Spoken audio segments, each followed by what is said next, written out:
I have the Samsung Galaxy A14 and I'll be showing you how to change the default messaging app.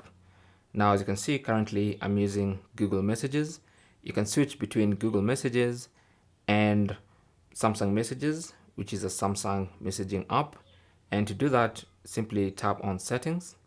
That takes you to the main settings page. Tap on Apps. Okay, so just scroll and find Apps and then tap on it. And then go to Choose Default Apps.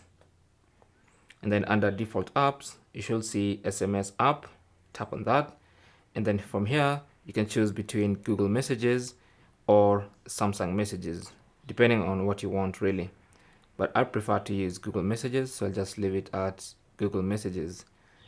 And that's basically how you can change the default messaging or default SMS app on your Galaxy A14.